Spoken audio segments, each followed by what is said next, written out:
Alors, pour utiliser le micro-ondes, on a la touche rapide 30 secondes à pleine puissance. Il suffit d'appuyer une fois. Voilà. Par contre, on ne peut pas utiliser le gros bouton qui tourne pour mettre un temps différent des 30 secondes. Si on veut changer le temps, on est obligé d'appuyer sur le gros bouton, enfin le petit bouton, pardon, en haut.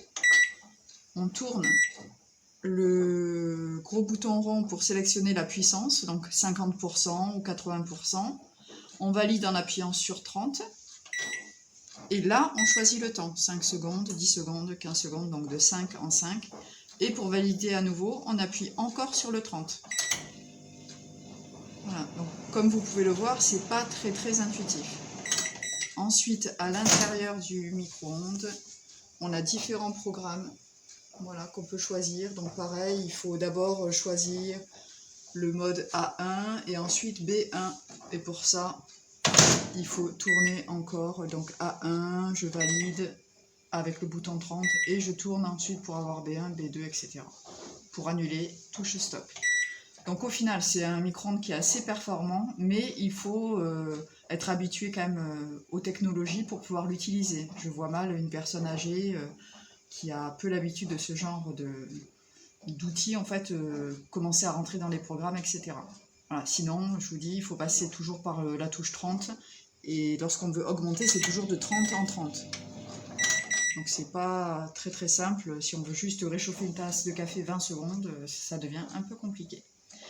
Voilà, pour la présentation de ce micro-ondes. Vedi? È acceso. Allora, praticamente tu regoli, ci sono i vari programmi, se vuoi fare il pesce, la carne, ma non serve. Se vuoi il pane, scaldare il pane, se vuoi scaldare la pizza, questo che cazzo è? Ah, il latte. Tu praticamente stop, poi penso, no aspetta, vedi? No, aspetta, come cazzo.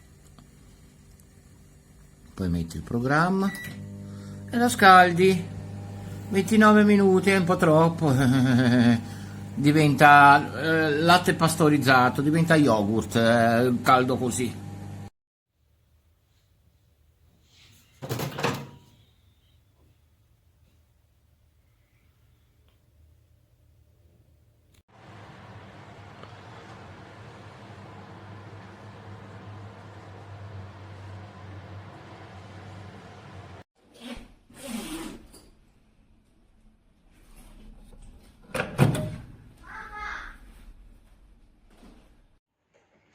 Vedi che è tutta rotta.